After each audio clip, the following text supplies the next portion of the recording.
जिंदाबाद जिंदाबाद जिंदाबाद। हमारी बहन कुंवारी मायावती जी जिंदाबाद जिंदाबाद जिंदाबाद। हमारी बहन कुंवारी मायावती जी जिंदाबाद जिंदाबाद जिंदाबाद। हमारी बहन जी आप संघर्ष करो, हम आपके साथ हैं। हमारी बहन जी आप संघर्ष करो, हम आपके साथ हैं। हमारी बहन जी आप आगे बढ़ो, हम आपके साथ हैं। हमारी बहन जी आप आगे बढ़ो। हम आपके साथ हैं। भारत की मजबूरी है, बहन जी जरूरी है। भारत की मजबूरी है, बहन जी जरूरी है। भारत की मजबूरी है। बहन जी जरूरी है। हमारी बहन कुंवारी मायावती जी जिंदाबाद, हमारी बहन कुंवारी मायावती जी जिंदाबाद।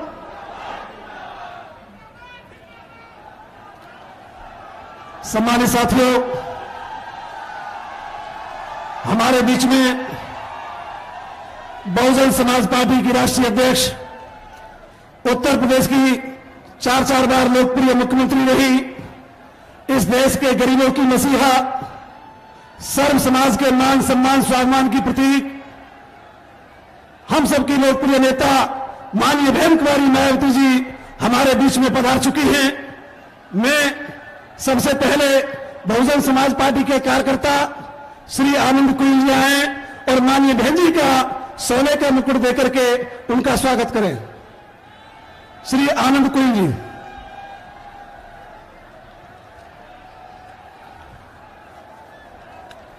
बहन कुंवारी मायावती जी जिंदाबाद। अब मैं पूर्व में मेयर का चुनाव लड़ चुकी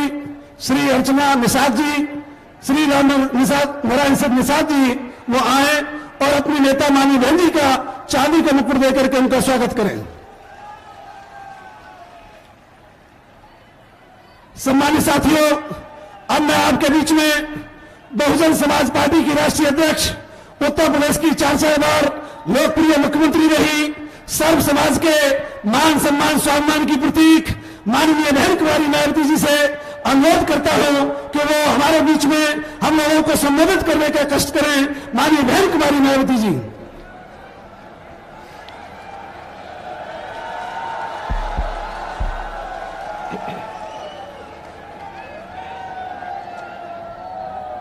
बीएसपी की इस चुनावी जनसभा में इकट्ठा हुए पार्टी के सभी छोटे बड़े पदाधिकारी एवं कार्यकर्तागण, आज आप लोग देश में वे यहाँ आपके उत्तर प्रदेश स्टेट में भी लोकसभा के लिए हो रहे आम चुनाव में अपनी पार्टी के उम्मीदवारों के समर्थन में मुझे सुनने के लिए भारी संख्या में यहाँ इकट्ठा हुए हैं, तो उसके लिए मैं आप सभी लोगों का हार्दिक दिल से आभार प्रकट करती हूँ। वैसे आप लोगों को ये मालूम है कि हमारी पार्टी कांग्रेस, बीजेपी व अन्य किसी भी विरोधी पार्टी तथा गठबंधन आदि के साथ मिलकर नहीं, बल्कि अकेले ही अपनी पार्टी के बलबूते पर पूरी तैयारी व दमदारी के साथ ये चुनाव लड़ रही है। इसके साथ ही हमने टिकट बंटवारे के मामले में भी सर्व समाज के लोगों को उचित भागीदारी दी है, जिनको कामयाब बनाने के लिए अपनी पार्टी के लोग पूरे जी जान से लगे हैं। हालांकि आज यहाँ आपकी इकट्ठा हुई अपार भीड़, वह भीड़ के जबरदस्त जोश को भी देखकर अब मुझे भी ये काफी हद तक भरोसा हो गया है कि पिछली बार की तरह इस बार भी आप लोग अपने प्रदेश से यहाँ लोकसभा चुनाव में अपनी पार्टी का बेहतर रिजल्ट जरूर लाएंगे। इसके लिए अब मैं आप लोगों का ध्यान कुछ जरूरी बातों की तरफ दिलाना चाहती हूँ और इस संबंध में विशेषकर मैं कांग्रेस, बीजेपी व इनके अन्य सभी सहयोगी दलों के बारे में ये कहना चाहूंगी कि आजादी के बाद शुरू में केंद्र व देश के काफी राज्यों में भी ज्यादातर सत्ता यहाँ कांग्रेस पार्टी के हाथों में केंद्रित रही है, किंतु इनकी अधिकांश मामलों में रही गलत नीतियों एवं गलत कार्य प्रणाली आदि की वजह से ही फिर इस पार्टी को राज्यों की भी सत्ता से बाहर होना पड़ा है तथा यही स्थिति इनकी सहयोगी पार्टियों की भी बनी रही है, जिसके कारण ही फिर पिछले कुछ वर्षों से भारतीय जनता पार्टी व इनके सहयोगी दल केंद्र एवं काफी राज्यों की भी सत्ता में काबिज हो गए हैं। लेकिन इनकी भी ज्यादातर रही जातिवादी, पूंजीवादी, संकीर्ण, सांप्रदायिक व द्वेषपूर्ण नीतियों एवं कार्य प्रणाली आदि से तथा इनकी कथनी व करनी में भी काफी अंतर होने की वजह से अब ऐसा लगता है कि इस बार ये पार्टी भी यानी कि भारतीय जनता पार्टी भी केंद्र की सत्ता में आसानी से वापस आने वाली नहीं है, बशर्ते यदि ये चुनाव इस बार फ्री एंड फेयर होता है तथा आम चर्चा के मुताबिक वोटिंग मशीनों में भी कोई गड़बड़ी आदि नहीं की जाती है। और वैसे भी इस बार चुनाव में इनकी कोई भी पुरानी व नई चल रही नाटकबाजी, जुमलेबाजी व गारंटी आदि काम में आने वाली नहीं है, क्योंकि अब देश की जनता काफी हद तक इस बात को समझ चुकी है कि इनकी पार्टी ने अब तक देश के विशेषकर गरीबों, कमजोर तबकों, मध्यम वर्गीय एवं अन्य मेहनतकश लोगों को जो इन्हें अच्छे दिन दिखाने के असंख्य प्रलोभन भरे वायदे किए हैं तथा अनेकों हवाई व कागजी गारंटी आदि भी दी है, तो उनका जमीनी हकीकत में अभी तक इन्होंने लगभग 1/4 हिस्सा कार्य भी पूरा नहीं किया है, बल्कि इसके स्थान पर इनका ज्यादातर समय व ताकत भी या इनके अपने चहेते रहे बड़े बड़े पूंजीपतियों एवं धन्ना सेठों को ही ज्यादा से ज्यादा मालामाल व धनवान आदि बनाने में तथा उन्हें हर स्तर पर छूट देने में व बचाने में ही लगी रही है, जिनके अधिकांश आर्थिक सहयोग से ही ये पार्टी व अन्य पार्टियां भी अर्थात अधिकांश पार्टियां भी अपना संगठन चलाती हैं तथा चुनाव आदि भी लड़ाती हैं, जिसका काफी कुछ खुलासा बॉन्ड की आई रिपोर्ट से भी हो जाता है। इस संबंध में यहाँ मैं खास तौर से पार्टी के जो कार्यकर्तागण हैं या समर्थक हैं उनको ये बताना चाहती हूँ कि आप लोगों को वैसे ये मालूम है, फिर भी मैं ये कहना चाहूंगी कि बीएसपी जब से बनी है तब से हमारी पार्टी तो अपने कार्यकर्ताओं की खून पसीने की कमाई की मेहनत के पैसे से, अपने कार्यकर्ताओं के सहयोग से या मेरे जन्मदिन के मौके पर थोड़ा आर्थिक सहयोग लेकर या मेंबरशिप के जरिए जो भी पैसा इकट्ठा होता है उससे पार्टी के संगठन को चलाती है और उसी से ही चुनाव आदि भी लड़ाती है। लेकिन हमारी पार्टी ने आज तक किसी भी धन्ना सेठ से या पूंजीपति से दूसरी पार्टियों की तरह एक भी पैसा हमने पार्टी संगठन को चलाने के लिए या चुनाव आदि लड़ाने के लिए नहीं लिया है। और इस बात का सबसे बड़ा सबूत ये है कि अभी हाल ही में कुछ दिन पहले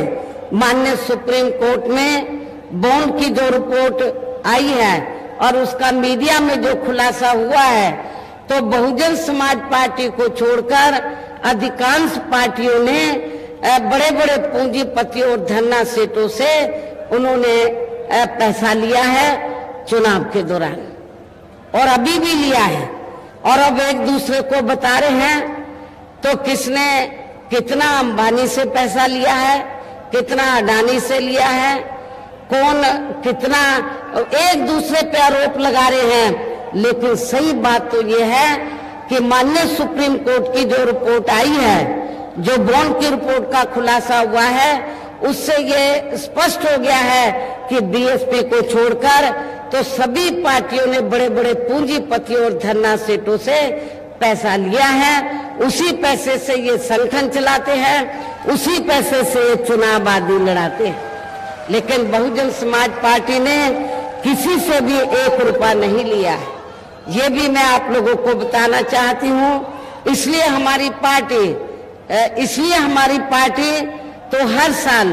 पार्टी के संगठन को चलाने के लिए और हर साल किसी न किसी राज्य में असेंबली का चुनाव होता है, हर 5 साल में पार्लियामेंट का चुनाव होता है। तो चुनाव लड़ने के लिए, संगठन को चलाने के लिए हम मेंबरशिप के जरिए और मेंबरशिप के साथ साथ मेरे जन्मदिन के मौके पर हमारी पार्टी अपने लोगों को यही कहती है, कार्यकर्ताओं को, कि मुझे कोई कीमती तोहफा आदि देने के बजाय जो लागत उस पर आती है खरीदने पर, वो पैसा सीधा आप प्रदेश कार्यालय या केंद्रीय कार्यालय में जमा कराएं। तो इस तरीके से हम लोग अपनी पार्टी को कैडर के जरिए, कैडर कैंप के जरिए, कैडर के जरिए अपनी पार्टी के जनाधार को बढ़ाते हैं और उसी के बलबूते पर चाहे छोटा चुनाव हो या बड़ा चुनाव हो, हमारी पार्टी चुनाव लड़ती है। इसके साथ ही अब और इतना ही नहीं, इसके साथ ही जब यहाँ मैं ये भी बताना चाहती हूँ कि जब राज्यसभा का या विधान परिषद का चुनाव होता है तो दूसरी पार्टियां ज्यादातर धनवानों को टिकट देती है, लेकिन बहुजन समाज पार्टी ने किसी भी धनवान को राज्यसभा में या विधान परिषद में नहीं भेजा है। ये भी मैं आप लोगों को बताना चाहती हूँ। हम कार्यकर्ता को राज्यसभा में और विधान परिषद में भेजते हैं। तो आपके कानपुर मंडल में ही श्री भीमराव अंबेडकर जो इटावा औरैया के रहने वाले हैं, तो ये कोई धनवान नहीं है। इनको भी हमने राज्यसभा में इनको भी हमने विधान परिषद में भेजा है। पहले राज्यसभा में भेजना चाहा, कामयाब नहीं हो पाए, फिर हमने इनको एमएलसी बनाया, विधान परिषद में भेजा। और नौशाद अली भी कन्नौज के रहने वाले हैं, तो इनको भी हमने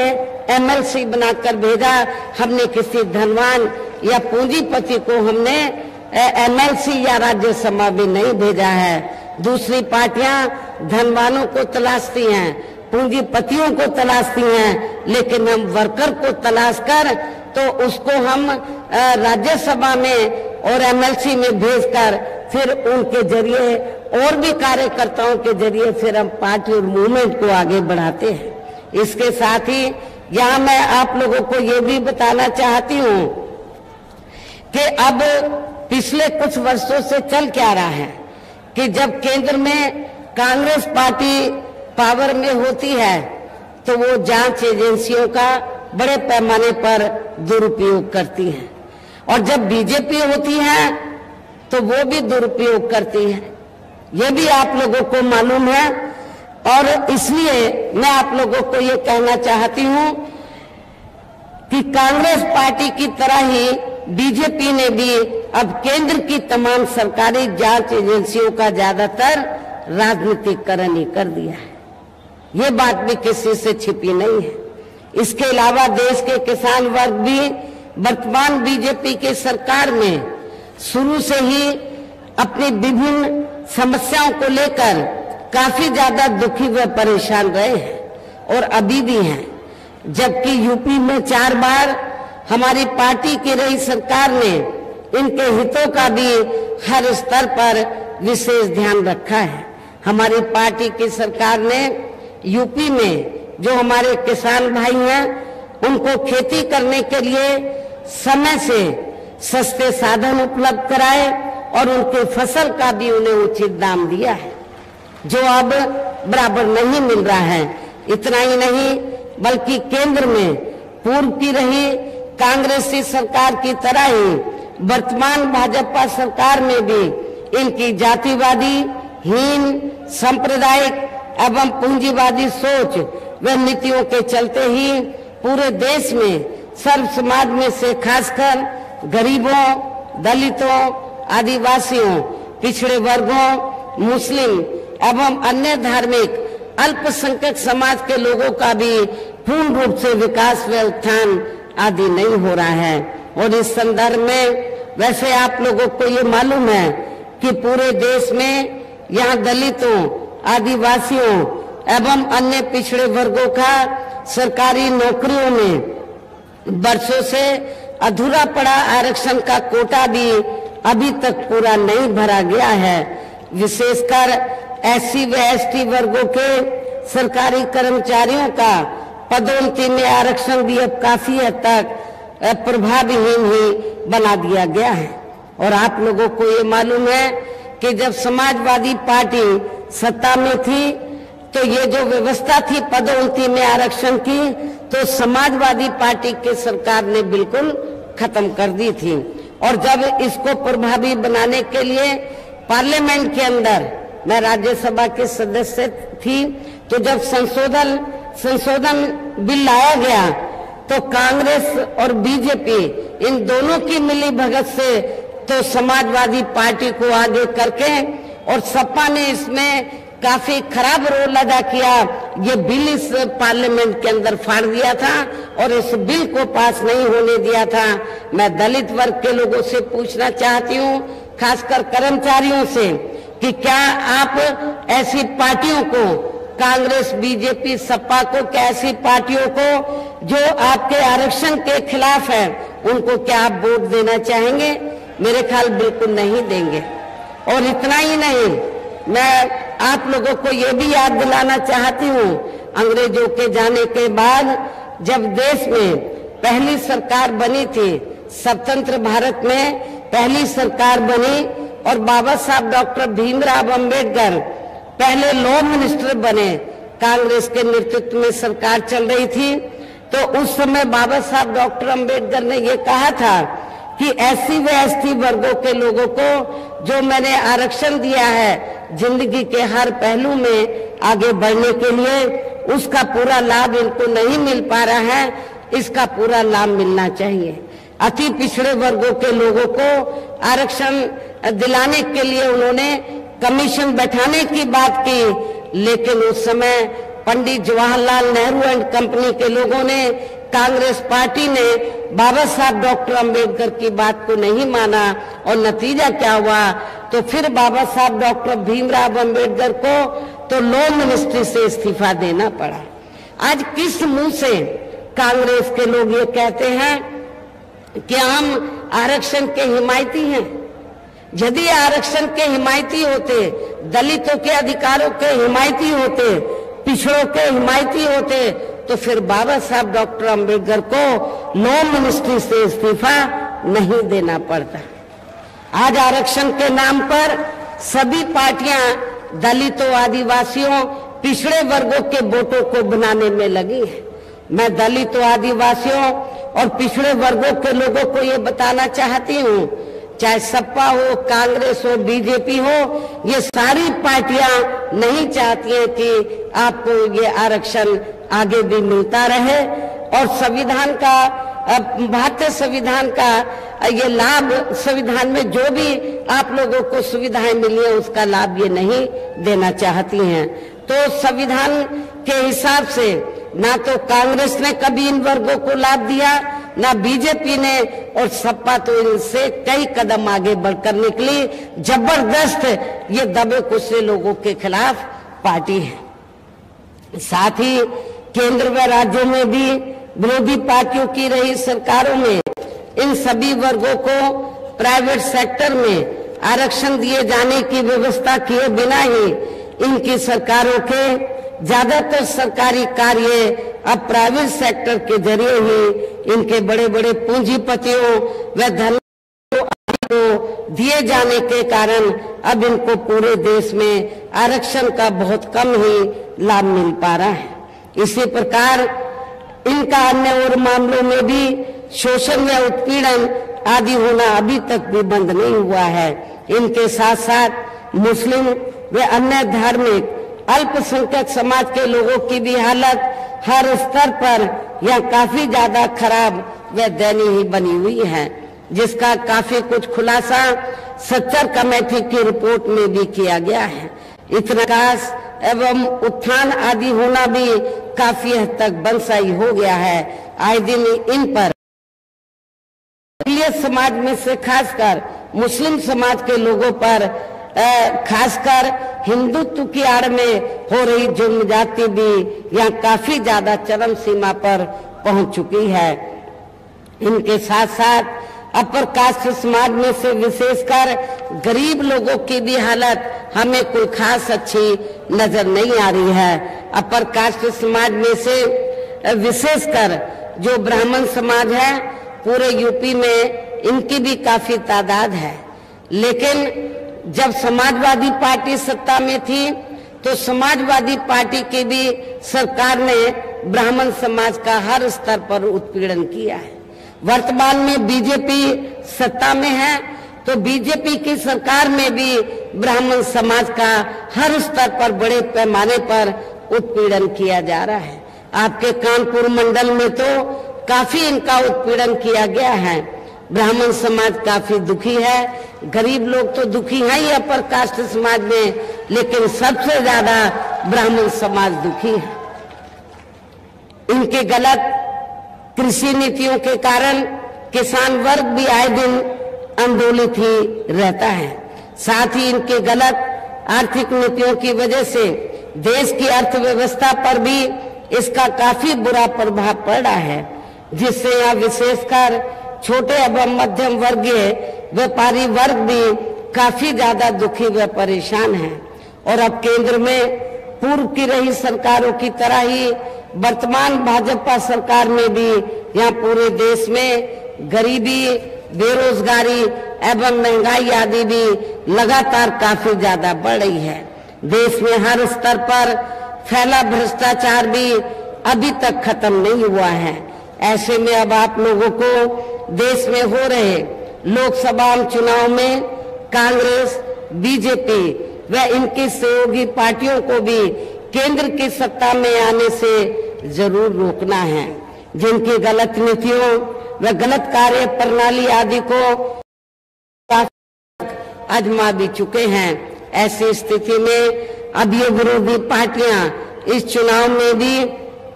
किस्म किस्म के साम, दाम, दंड भेद आदि अनेकों हथकंडे इस्तेमाल करके केंद्र की सत्ता में आने की पूरी कोशिश में लगी हैं, जिनसे अपनी पार्टी के लोगों को हर स्तर पर काफी ज्यादा सावधान रहना है। और इस मामले में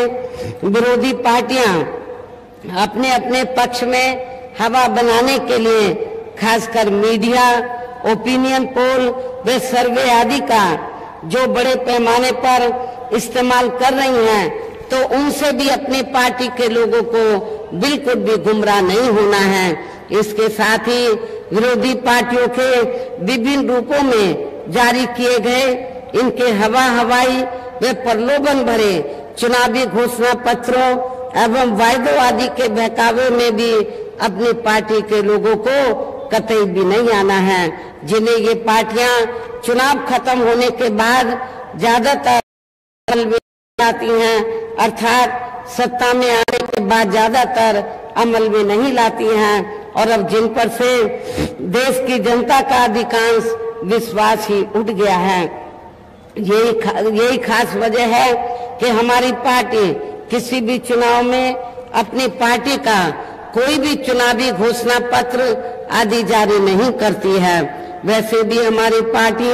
किसी भी मामले में कहने में बहुत कम बल्कि कार्य करके दिखाने में ही ज्यादा विश्वास रखती है। और इस बात का सबसे बड़ा सबूत यह है कि उत्तर प्रदेश में 4 बार हमारी पार्टी के नेतृत्व में रही सरकार ने चुनाव में अपनी पार्टी के बिना कोई जारी किए गए चुनावी घोषणा पत्र के ही प्रदेश व आम जनहित में काफी ऐतिहासिक कार्य करके दिखाए हैं, जिनकी अब देश में अधिकांश पार्टियों की सरकारें नकल भी कर रही हैं। जबकि इस मामले में हमारी पार्टी का ये कहना है कि यदि इन पार्टियों के स्थान पर केंद्र में हमें अपनी पार्टी की सरकार बनाने का मौका मिलता है तो तब फिर हमारी पार्टी की बनी सरकार केंद्र में यहाँ अब तक रही सभी विरोधी पार्टियों की सरकारों की तरह केवल हवाई वे कागजी कार्य आदि नहीं करेगी, बल्कि उत्तर प्रदेश की तरह ही जमीनी हकीकत में ठोस कार्य करके दिखाएगी। और इस संदर्भ में मैं खासकर ये कहना चाहूंगी, केंद्र द्वारा देश में पिछले कुछ समय से अति गरीब परिवारों को अस्थायी तौर पर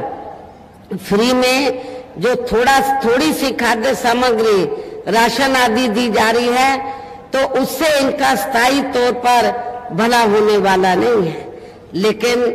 इसके एवज में, इसके बदले में ये लोग करते क्या हैं, चाहे छोटा चुनाव हो या बड़ा चुनाव हो, जब चुनाव होता है, अब पार्लियामेंट के चुनाव में भी जब चुनाव होता है तो चुनाव के दौरान खासकर बीजेपी व इनके नेतागण, आरएसएस, बीजेपी, आरएसएस व इनके नेतागण क्या कहते हैं गांव-गांव में जाकर कि बीजेपी की केंद्र की सरकार ने तो आपको फ्री में राशन दिया है, तो आपको इसके बदले में अपना वोट बीजेपी को देना चाहिए। आपने बीजेपी का नमक खाया, सरकार का नमक खाया है, इसको अदा करना चाहिए। लेकिन मैं गरीब लोगों को ये बताना चाहती हूँ, आपको जो फ्री में थोड़ा घना राशन दिया जा रहा है, तो ये बीजेपी ने कोई फ्री में आपको नहीं दिया है। आपने कोई उनका नमक नहीं खाया है, बल्कि आप लोग जो टैक्स देते हैं, तो टैक्स से जो पैसा सरकार के पास जाता है, उस पैसे से आप लोगों को ये फ्री में राशन दिया जा रहा है। ये मेहरबानी भारतीय जनता पार्टी और आरएसएस की नहीं है, ये आपका ही पैसा है। आपका पैसा टैक्स के रूप में सरकार के पास जाता है, उस पैसे से आप लोगों को राशन दिया जा रहा है। ये आपका ही नमक है, ये बीजेपी का नमक नहीं है, किसी और का नमक नहीं है। और वैसे भी इनके जो गरीब लोग हैं, इनकी ये जटिल समस्या देश में हर हाथ को काम देने से केवल दूर हो सकती है, जिसकी तरफ हमारी पार्टी की बनी सरकार विशेष ध्यान देगी। साथ ही देश में पिछले कुछ वर्षों से आए दिन बढ़ रही गरीबी, बेरोजगारी व महंगाई आदि से भी जनता बहुत ज्यादा दुखी व परेशान है, जिसे भी आर्थिक नीतियों में तब्दीली करके जरूर दूर किया जाएगा। खासकर हिंदुत्व की आड़ में पिछले कुछ वर्षों से मुस्लिम समाज के लोगों का द्वेष की भावना से जो इनका काफी ज्यादा शोषण व उत्पीड़न आदि किया जा रहा है, तो उसे भी जरूर रोका जाएगा। अन्य अकलियत समाज के लोगों के ऊपर भी कोई जुल्म जाति नहीं होने दी जाएगी। मुस्लिम समाज के लोगों का विशेष ध्यान रखा जाएगा, ये भी मैं मुस्लिम भाइयों को बताना चाहती हूँ। और ये सब हमने अपने यूपी के रही सरकार में करके भी दिखाया है। इसके अलावा हमने यूपी में सर्व समाज में से गरीब एवं बेरोजगार लोगों को बेरोजगारी भत्ता आदि न देकर उन्हें बड़ी तादाद में रोटी रोजी के साधन भी उपलब्ध कराए हैं। और अब ये कार्य भी अधिकांश ठंडे ही पड़े हैं, जिनको फिर सरकार बनने पर प्राथमिकता दी जाएगी। कहने का तात्पर्य ये है कि देश में इस समय हो रहे लोकसभा चुनाव में विरोधी पार्टियों के जारी किए गए उनके हवाई व प्रलोभन भरे चुनावी घोषणा पत्रों आदि के बहकावे में अब यहाँ खासकर देश के अति गरीबों, मजदूरों, बेरोजगारों एवं अन्य मेहनतकश लोगों को बिल्कुल भी नहीं आना है। और अब इन्हें ऐसी सभी विरोधी पार्टियों को हर हालत में केंद्र की सत्ता में आने से जरूर रोकना है, जिनकी कथनी व करनी में काफी अंतर रहा है तथा जिन्हें ये लोग बरसों से आजमा भी चुके हैं। ऐसे में अब मेरा यही कहना है कि आप लोगों को अपने खुद के व अपने प्रदेश, क्षेत्र एवं देश के भी हित में अपने वोटों को यहाँ कांग्रेस, बीजेपी व इनके अन्य सभी सहयोगी दल या अन्य विरोधी पार्टियों को भी न देकर केवल अपनी एकमात्र हितैषी पार्टी बहुजन समाज पार्टी को ही देना है। जो ये पार्टी उत्तर प्रदेश की तरह ही केंद्र में भी अपनी पार्टी की सरकार बनने पर फिर पूरे देश में यह अपनी पार्टी के सर्वजन हिताय व सर्वजन सुखाय की नीतियों पर आधारित ये सरकार चलाएगी। इसके साथ साथ केंद्र से जुड़ी आपके क्षेत्र की जो भी यहाँ स्थानीय समस्याएं होंगी तो उन्हें भी फिर दूर करने का हर संभव पूरा प्रयास किया जाएगा। साथ ही यहाँ गरीबों, मजदूरों, बेरोजगारों, कर्मचारियों, किसानों, छोटे व्यापारियों एवं अन्य मेहनतकश लोगों के हितों का भी विशेष ध्यान रखा जाएगा। सर्व समाज में से खासकर दलितों, आदिवासियों, पिछड़े वर्गों, मुस्लिम व अन्य धार्मिक अल्पसंख्यक समाज के लोगों के विकास एवं उत्थान के साथ साथ हर स्तर पर इनकी सुरक्षा आदि के लिए भी सख्त कदम उठाए जाएंगे और तभी फिर यहाँ वास्तव में अपने देश के महान संतों, गुरुओं व महापुरुषों में भी विशेषकर महात्मा ज्योतिराव फूले, श्री छत्रपति शाहू जी महाराज, श्री नारायण गुरु, बाबा साहब डॉक्टर भीमराव अंबेडकर एवं मान्यवर श्री कांशीराम जी आदि का अधूरा राज सपना जरूर साकार हो सकता है, जिनको यूपी में हमारी पार्टी की रही सरकार द्वारा हर स्तर पर पूरा आदर सम्मान दिया गया है। इन्हीं खास बातों के साथ ही अब मेरा देश व आपके स्टेट के भी हित में यही कहना है कि हमारी पार्टी ने यहाँ जिनको भी चुनाव के मैदान में उतारा है, जो आपके सामने मंच पर भी मौजूद हैं, तो उन्हें आप लोगों को जरूर कामयाब बनाना है, जिसके लिए यह पार्टी के सभी स्तर के छोटे बड़े पदाधिकारी एवं कार्यकर्तागण आदि पूरे जी जान से जिताने में लगे हैं। और अब अंत में मेरा यही कहना है कि आप लोगों को वोट पड़ने वाले दिन यहाँ बीएसपी के अपने सभी लोकसभा उम्मीदवारों को, अर्थात अकबरपुर जो लोकसभा की सीट है, तो अकबरपुर लोकसभा की सीट से हमारी पार्टी ने ब्राह्मण समाज से श्री राजेश कुमार द्विवेदी को चुनाव के मैदान में उतारा है, जो पूरे जी जान से आपके क्षेत्र में लगे हैं, घर घर जा रहे हैं, लोगों से मिल रहे हैं। और मैं आपको ये बताना चाहती हूँ, जब ये कामयाब हो जाएंगे तो आपके क्षेत्र का पूरा ध्यान रखेंगे। जो पूर्व में या वर्तमान में जो अभी बीजेपी का जो सिटिंग एमपी है, उससे आप यहाँ की जनता काफी ज्यादा दुखी है, उससे आप लोगों को काफी उसके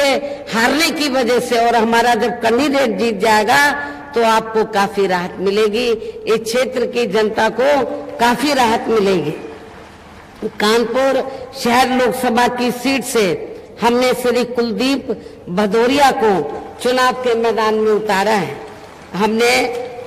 ये क्षत्रिय समाज से ताल्लुक रखते हैं, हमने सर्व समाज को इस चुनाव में मौका दिया है चुनाव लड़ने का। तो ये भी आपके इस शहर की जो सीट है कानपुर, यहाँ से चुनाव लड़ रहे हैं और